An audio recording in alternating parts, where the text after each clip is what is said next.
वरुण के जीवन में अब भी एक अनसुलझी पहेली बाकी थी। काली किताब भले ही शांत हो गई थी, लेकिन वह पूरी तरह विलुप्त नहीं हुई थी। हवेली के रहस्यों ने भले ही अपना कुछ भार हल्का कर दिया था, लेकिन वरुण के मन में अभी भी एक सवाल था। आखिरी बलिदान क्या था?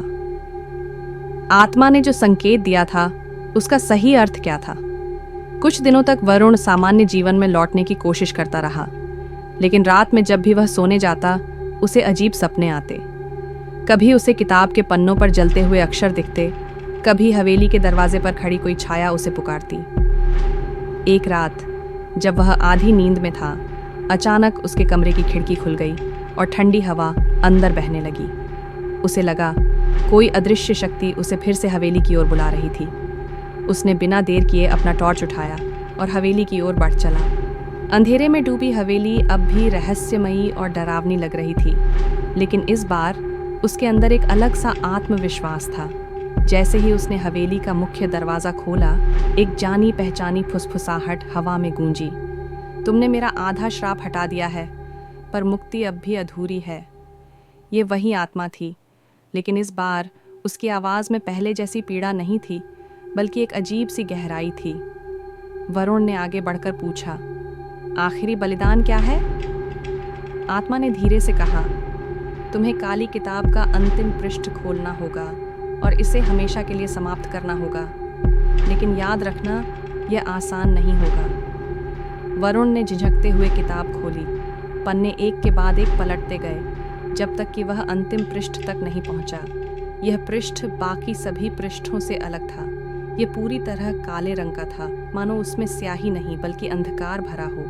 जैसे ही वरुण ने इसे छुआ, पूरी हवेली अचानक जोर से हिलने लगी।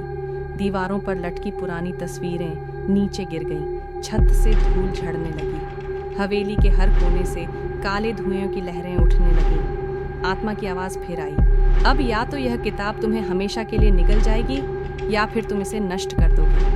वरुण ने बिना समय गंवाए अपने पास रखी मोमबत्ती जलाई और उस काले पृष्ठ पर टपका दी। आग की छोटी सी लौ अचानक नीली हो गई और किताब के पन्नों पर फैलने लगी। हवेली में काले धुएं का तूफान उठ खड़ा हुआ, लेकिन वरुण ने हार नहीं मानी। उसने मंत्रों का उच्चारण जारी रखा और धीरे धीरे किताब की आग तेज होती गई। एक भयंकर चीख हवेली में गूंजी।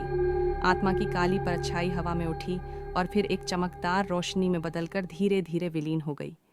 हवेली अब पूरी तरह शांत थी। काली किताब जलकर राख हो चुकी थी। वरुण ने गहरी सांस ली। उसने महसूस किया कि अब हवेली में कोई डरावनी उपस्थिति नहीं थी। आत्मा अब मुक्त हो चुकी थी। सुबह जब गांव वालों को यह पता चला, तो वे वरुण की हिम्मत की सराहना करने लगे। हवेली अब भी खड़ी थी, लेकिन अब वहां कोई डरावनी कहानी नहीं थी। वरुण को महसूस हुआ कि उसने केवल एक आत्मा को नहीं, बल्कि खुद को भी मुक्त किया था, डर, भ्रम और अतीत के अंधेरे से।